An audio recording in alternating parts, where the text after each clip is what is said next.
Perkenalkan, saya Budi Duli yang bertugas pada malam hari ini yang akan membantu Ibu pada malam hari ini. Bagaimana Ibu, kabarnya sehat?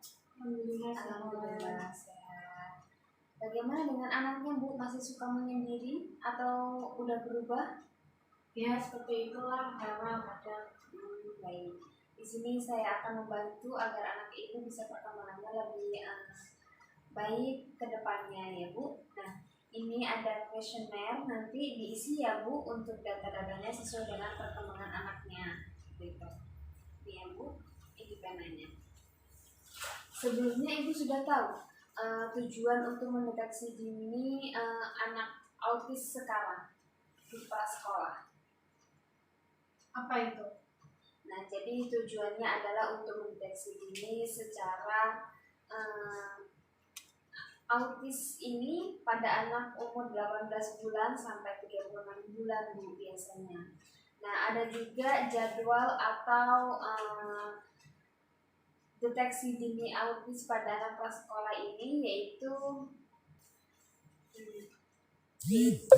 jadwal deteksi dini autis pada anak prasekolah dilakukan atas indikasi apabila ada keluhan dari ibu, nah atau pengasuh, atau ada juga kecurigaan dari tenaga kesehatan, kemudian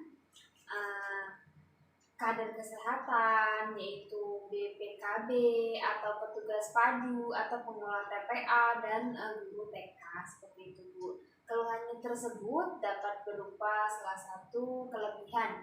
Kelebihannya itu adalah keadaan di bawah, yaitu ada keterlambatan berbicara, kemudian gangguan komunikasi, yaitu atau interaksi terhadap teman atau kepada guru, kemudian perilaku yang berulang-ulang seperti itu.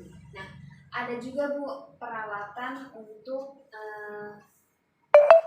mendeteksi dini autis prasekolah Bu. Nah, alat-alatnya itu digunakan adalah chart atau checklist. Nah, contohnya seperti ini udah saya kasih ke Ibu. Itu ada 2 Bu.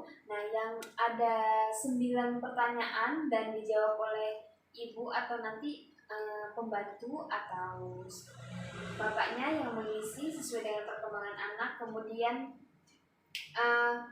pertanyaan ini akan diajukan satu persatu saatnya nanti. Kemudian ada 5 perintah pada anak berurutan. Nah, satu persatu. Kemudian anak bisa menjelaskan atau tidak. Kemudian anak tersebut mengerti atau tidak, atau bisa melalui chat handphone atau papan tulis gitu. Nah, ada juga deteksi dini autis pada anak prasekolah Bu. Nah, cara menggunakan catnya seperti apa? Yang pertama itu ajukan pertanyaan dengan lambat.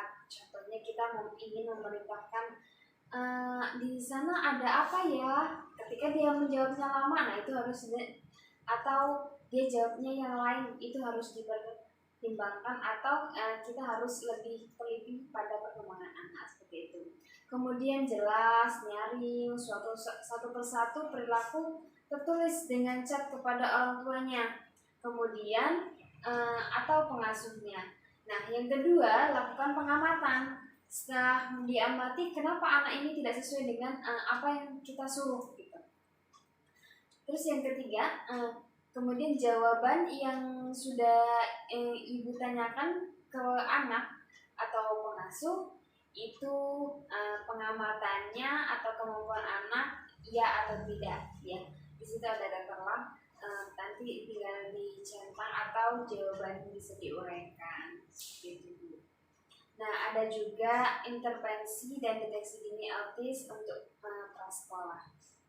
Nah, intervensinya yaitu ada 3 pertanyaan, ada 4. Kemudian yang pertama itu adalah resiko tinggi menderita autis apabila jawaban tidak sesuai dengan pertanyaan 5A, kemudian A7, B2, B3, atau dan B4.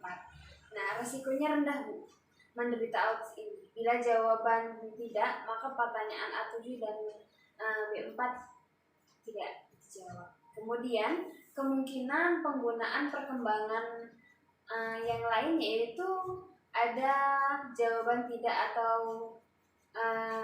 lebih pertanyaan dari A1, A4, kemudian A6, A8, kemudian B1, B5 atau A9. Nah, anak dalam batas normal itu tidak bisa tidak termasuk dalam kategori 1, 2, 3. Jadi semua itu ada kategorinya apabila anak itu memiliki perkembangan yang bagus. Nah, intervensi ini, deteksi dini autis ini untuk prasekolah, apabila anak memiliki resiko penderita autis, maka kemungkinan ada gangguan perkembangan. Rujuk ke rumah sakit apabila memiliki fasilitas kesehatan jiwa atau tumbuh kembang anak, seperti itu, Bu. Nah, nanti kalau misalnya ibu merasakan anak ini kok perkembangannya seperti ini, enggak seperti anak yang lain, begitu kita tanya jawabannya si B, harusnya jawabannya si A. Nah, itu harus diperhatikan lagi ya, Bu. Bagaimana Ibu dengan penjelasan saya? Iya, paham mengerti. Baik, mudah-mudahan dengan penjelasan ini bermanfaat untuk anak ibu, untuk saudara ibu, untuk ibu juga menambah pengalaman. Iya, Bu. Makasih ya Bu sudah menjelaskan. Saya pamit dulu.